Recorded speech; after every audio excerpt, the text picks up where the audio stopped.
Hello everyone and welcome to another best of 3.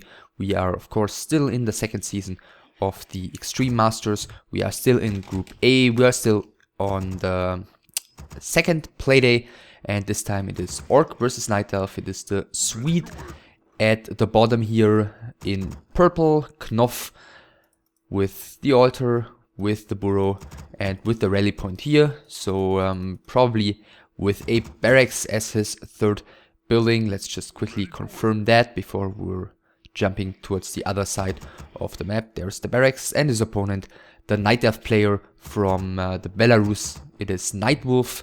He is starting with Altar, Moonwell, and with the Agent of War. So standard build so far by both of the players, and yeah, both of them are in dire need of a victory here, as both of them have lost their first best of 3. NightWolf in the meantime complaining that he doesn't want to play against his buddy here in this tournament, but I guess he'll have to get over that if he wants to score some points here. Altar about to finish.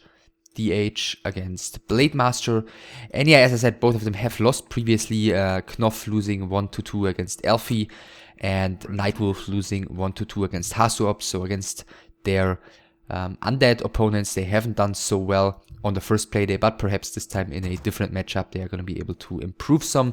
Archer is being produced. The first grunt is going to be produced in just a second as well, as soon as the barrack finishes here. And come on, do it. Yeah, there it is. Scouts heading across the map. So everything somewhat, you know, as expected. And yeah, we'll see, especially on NightWolf's side, if he's gonna go into the expected Talon tech eventually, or if he's gonna pull out something a little bit more unconventional. First creep camp is being taken. In the meantime, they are bashing Lily Sesam. So yeah, why not? And heroes are spawning, and the Blade Master is gonna go for this camp, for this early creep, which eventually fell completely out of favor by the Orc players. He's gonna go ahead, kill the Nightcrawler first here, finds the Cloak of Shadows, which is quite terrible, and NightWolf is gonna get the superior amount of experience here early on, thanks to him taking the more valuable creep camp, which he can of course easily do with the Ancient of War. KnOfF is gonna start his tech any second now. Now he should, now he's starting his tech, pretty much on point macro-wise. NightWolf not quite there yet. Gonna finish producing this Wisp, then he's gonna be at 180 now, and now he can start his tech as well. Not quite as precise with his macro, as he's being kept busy here by the Blade Master, trading a couple of blows. Blade Master actually with this horrible item, and with the fact that he's taken a bit more damage than the Demon Hunter early on already, not really in a position to trade here. But then again, there are the heal fountains to make use of for free on Secret Valley, so he can afford it somewhat, can afford it more than on other maps. But level 1 against level 1 with a Gloves of Haste on the Demon Hunter, not really the position you want to trade. So yeah, tech has been started, third Moonlight coming by NightWolf, whose space is still open here. So potentially could be harassed if KnOfF realizes it. Demon Hunter is waiting here for 19 o'clock to pick up the Boots of Speed. Blade Master does the same thing, waking up the creeps though. The Demon Hunter has to get going, because of course they don't like the Demon Hunter hanging around here. Blade Master gets the boots.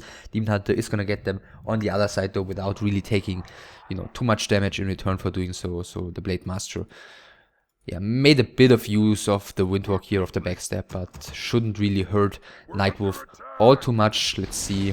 He continues creeping. Is going to be able to pick up the item from the Null Warden here. The Wisp is coming in. Is he going to be able to? No, he's not able to get to the safe tree here in time. Blade Master finds the circle. The Demon Hunter is not coming in for some harassment. Was heading there, but apparently he changed his mind. Brings 2 archers to the party. And he's still level 1, but he's bought a circlet as well, so he's gonna be able to take this one down. The Blade Master is coming though, but he's got no Windwalk, unfortunately, for KnOfF, who's reaching level 2 right now. Demon Hunter is getting the Invo Potion and the XP here, so that's all he came to get. The Blade Master does have Dust of Appearance. He should be able to use it, which he's doing right now, and perhaps get 1 or 2 archers killed. Wow, the creep just cancelling the hit there against the archer. I think that would have been enough, and that would have been quite painful for NightWolf. This archer should not reach the fountain, maybe, or the Moonwell, to be more precise. So maybe he should have tried to go for the deny there with the Demon Hunter. He does have the boots, so he can get very risky against his Blade Master, because as long as there's no Windwalk, the Blade Master has no means to catch up to that The Blade Master has got no means to catch up to that Demon Hunter, even though, you know, even though he's low HP and very close to dying. So tier 2 tech finished for the Orc, not quite for the Elf yet. Shop is coming here. I guess this guy, we do not see a Hunter's Hall. This guy's probably waiting to build a Ancient of Wind, but not as long as the Blade Master is here. And yeah, he's making some use of the fact that the base is not walled off here, but the Demon Hunter, Beastmaster and the remaining archers are heading towards the bottom of KnOff's base already, where there are the Beast Tree and the Lodge coming, TC's coming as well. But this is gonna get a little bit painful perhaps. He's going for the burrow though. Immediately the pins are being pulled. Blade Master is actually choosing to use his Town Pod here, so yeah, nothing to cancel here. In the meantime, one Ancient of Wind is coming outside of the base. The Blade Master does arrive at the base again. Third archer has been rebuilt, Dust of Appearance used immediately, but he didn't go for the cancel on the Beast Tree and the Lodge. I think he could have gotten at least one building out of those rather easily. Another repair is coming in by the Orc, and as we can see, the Blade Master is just chasing these archers away, whereas the heroes still continue to go for the burrow. Shop has been cancelled in the main base, so yeah, he doesn't have staff yet, and I think this Beastmaster is surrounded, and he should definitely be going down in just a second. Demon Hunter is not going to be able or willing, as far as I can tell here, to pass the town portal, but it looks like he's even trapped in here as well. This entrance is closed and he could go out here. No, this is actually walled off by these two buildings, so there's no escape for this Demon Hunter. In the meantime, the Blade Master is coming in again. He's able to cancel another Ancient of Wind. This one has finished, but that's only one of them. Tier 3 tag started in the meantime. The Demon Hunter is getting the kill on another grunt. Is he gonna be able to get out? It does not look like he will. Yeah, he's using the town portal. Now the Blade Master is actually gonna have to be careful, and the Demon Hunter is able to block him in here, and there's no mana for a Windwalk anytime soon. The Beastmaster still needs a little while, but yeah, as long as the Demon Hunter stays here, the Blade Master is going to be trapped. In the meantime, one Ancient of Wind finished, the second one coming again outside. Beastmaster is back. The Adept upgrade, did he build that already? No, he didn't. So one talent is out. He's finally getting his tier 2 buildings, but the Blade Master looks to be, yeah, screwed here. He's got yeah, he's used the Cloak of Shadows there for a second. The Quill Beast nicely blocks the entrance, and he's going to go down. The level 3 Blade Master of KnOfF has fallen. In the meantime, KnOfF has got tech-wise a huge lead here, but of course with the level 3 Blade Master down, NightWolf is going to have quite some opportunity to catch up level-wise. The Demon Hunter should easily be able to get up to level 3. Beastmaster is going to be able to creep a little bit, and TC probably should start doing some creeping on his own. Without the Blade Master, he's not going to be able to really contain his opponent for the moment, who luckily from KnOff's point of view is only taking this tiny creep camp at the moment, which is like the tiniest one on the map, and I think he should definitely strive for more here. TC in the middle starts creeping in the meantime. Another Raider spawns. Blade Master is being rebuilt, which is going to take him a while, and it looks like NightWolf should be able to contest this army here in the middle rather easily with the first bunch of talents and those two heroes. Of course, Master upgrade is, yeah, not even started yet, as he hasn't reached tier 3. Talent needs to make sure not to get ensnared here in a vulnerable position, but yeah, now he positions himself properly, and it looks like both of the players really seem to be not willing to engage in a battle at the moment. With the Blade Master, it would be easy going for KnOfF currently, thanks to Ensnare, Spirit Link, Aura, and everything against the talents who have no upgrades yet, and against these rather weak elf heroes. Well, the Demon Hunter not really that weak anymore, but he was until just a second ago. And I think we're heading into a pretty interesting mid-game here, given how this one went. Master upgrade is going to be pretty late here.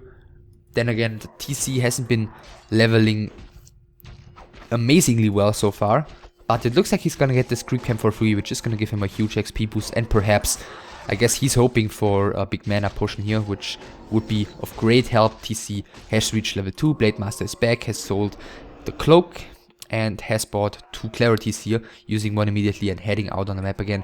Demon Hunter and Beastmaster really didn't creep as aggressively as he could have, I think. And it looks like KnOfF, looking at the minimap with his Blade Master, also expected a NightWolf to creep his natural expansion, a pretty big camp, which KnOfF wouldn't have been able to do anything about. But luckily for KnOfF, that wasn't the case. NightWolf only level 3 and 2 barely with both of his heroes. I mean, he couldn't have gotten an additional level up, but way closer to level 3 on his Beastmaster, and way further above level 3.0 with his Demon Hunter. Blade Master now buys the Invo. No scroll as far as I can. Oh, one scroll for the TC, which he must have bought here. And the big mana potion is what he found. So the perfect item drop for him there. One talent gets picked off by the Blade Master. Needs to be somewhat careful not to get surrounded here, though Master has finished in the meantime. But yeah, KnOfF is, except for the TC's level, KnOfF is looking very, very good here. He's at 50 supply already. And NightWolf at only 32, yeah, he didn't pick up his 3rd hero yet, and his talent production has been started so late, so despite killing the level 3 Blade Master, it looks like he was the one who was hurt more by this mid-game, having his Ancients of Wind delayed, his shop delayed, his Beastmaster killed, his Town Portal forced on the Demon Hunter, and yeah, therefore he's gonna have to, yes, come back into this game somehow. It looks like KnOfF doesn't want to give him any chances. He's heading for the fight right now, and I think this should be a fight KnOfF can take very well. First bunch of Cyclones used, first scroll used by the NightWolf here immediately. First couple of talents under fire. This one is falling, this one has fallen already as well. And the damage output on the side of NightWolf is just terribly low at the moment. The Blade Master is going for the Beastmaster as it seems here. TC still has a heal scroll, so he should be somewhat fine using that heal scroll right now, and he's got the aura as well. Tons of Cyclones used against the Raiders here to lower this damage output, but the talents are not going to be able to keep this number of Cyclones up for too long. Looks like a few Cyclones are still remaining on them. Both of the NightWolf heroes are running low on HP. The Beastmaster is falling. The Demon Hunter still at half his HP. We do see that the Tinker has been bought in the middle and is joining the fight right now. Blade Master and the Raiders are charging forward, and more talents are going to be picked off. We do see that there's not too much Moonshoes remaining here in the back. TC has reached level 3 in the meantime. Another bunch of talents have fallen. Shockwave did go in nicely against the Demon Hunter, who's staffing out the Tinker right now. He needs to make sure that he doesn't go away too far from his own main base, as the TC is out of mana right now, despite using the greater mana potion already, and a bunch of units are low. Let's look at the walkers. There is one disenchant remaining currently. KnOfF is heading back, but KnOfF, did he lose anything in that fight? That's a grunt corpse, but grunts aren't really too valuable for him anymore at this stage of the game. But talent. That was an amazing fight. The Beastmaster going down as well there. And KnOfF is looking very superior at the moment. Level 3, look at the Demon Hunter, barely gained any experience in this fight. Yeah, he continues creeping. He knows he has to take some risk right now. If he's just recuperating in his own base and giving some more time to KnOfF, then that's not going to work out. He's going for some somewhat aggressive creeping. The PN is scouting that, but KnOfF is too far out of position to do anything about it right now. Clicked the DAH and saw that there was the Periapt of Vitality and the Slippers of Agility, so good items for the Demon Hunter here. Some more survivability, certainly not going to hurt him. But still, he's only level 3 to 1 still against the 4 and 3.5 of the Orc Army. TC has finally gotten some more XP throughout this fight here. And the Creep Camp as well. Robe of the Magi I found, still on the Blade Master for reasons. And yeah. One heal scroll bought here, second heal scroll, Invo potion on both the heroes, a TP even, so he can take a fight here if he wants to and commit. And once he runs out of steam, runs out of disenchants and shockwaves, which is going to be extremely quickly, then he's going to be still able to town portal out if he needs to. So the shop's going to be taken down. Beastmaster doesn't come out here. Ensnare used against the Demon Hunter, and KnOfF is retreating for the moment. The Alpha Army is getting into position surrounding one of the Raiders here. Demon Hunter up front is getting focused immediately. I guess the Immo Potion is going to be used very soon here. Yeah, he's just going for the kill here. He's got a decent load of Cyclones available. The Tinker is dropping in, yeah, just a brief moment. Luckily for KnOfF, for NightWolf, there's still the Staff of Preservation on the Demon Hunter. He's able to save his hero here. Neither of the players losing any units, but nice little poke here. I imagine he's got Pillage researched already, and with the Town Portal getting out alive there, doesn't have to use any scrolls or anything, and therefore still looking to be in good shape. And yeah, as I said, NightWolf has to take risks here, and he's pulling the Red Camp immediately, perhaps hoping for the Brilliance Aura, which would be by far the best item here for him, and always able to turn a game around in talents against Orc. But the Blade Master is there already and looking to punish this greedy attempt by his opponent. Clarity is running on the TC. He's about to get back up to 200 mana again. The Shockwave of the Ogre Lord is certainly not helping out. The Night Elf here, Shockwave of the TC wasn't too great. Now he's out of mana, but the Demon Hunter doesn't have a Town Portal anymore, and he's being focused here. Disenchant could maybe go on the Blade Master, but he's just waiting it out. He's got plenty of ensnares, and NightWolf has nothing to prevent KnOfF from taking down his Demon Hunter here. The Bat Rider gets killed. There isn't even a Fairy Dragon around yet in order to make use of this Bat Rider. Another couple of Talents are under attack at the same time. A couple of KnOff's melee units are taking damage, but there's only the Beastmaster, the Tinker left currently. The Beastmaster has been dead for such a long time. It's being rebuilt right now in the altar, which has been rebuilt as well. But it looks like this one is probably gonna fall as well. Disenchant used on the Blade Master, a bunch of Cyclones used, but the Tinker is falling, and Talents all by themselves aren't going to be doing anything. KnOfF is riding Dot, which I'm not sure what it's supposed to mean, but I guess he's got his reasons. Another Grunt is being taken down, and then the Orc army is charging forward. Talents all by themselves here, they have no damage output. They aren't supposed to provide the damage output, and there's the GG by NightWolf. A chaotic early game led to the eventual outcome of this game, with KnOfF making good use of the fact that the space was open, and he was running in, he was cancelling the shop, he was preventing the Ancient of Wind there, he was preventing another Ancient of Wind. He was fortunate enough that NightWolf didn't want to go all the way into his base and cancel his tier 2 buildings. He wasn't able to kill the Burrow, which he tried to do, and he lost his Beastmaster for it, he lost his Town Portal for it. I mean, granted, KnOfF used his Town Portal as well, and he was able to kill the Blade Master level 3 in return, but KnOfF had his Beast Tree Lodge up, he had his TC out, and his tech superiority really made the huge difference when the first fight in front of NightWolf's main base occurred, in which KnOfF was just able to kill so many Talents while losing so few units. NightWolf got a bit of creeping done while the Blade Master was dead, but not nearly enough. I think he didn't take, he didn't creep nearly aggressively enough in order to get into a better position there for the later stages of the game. And afterwards, KnOfF just had such a huge advantage, just quickly went to go healing, bought new items, and then got aggressive again, finished the game, and he's the one leading 1-0 here. Map number 2 is going to be Echo Isles.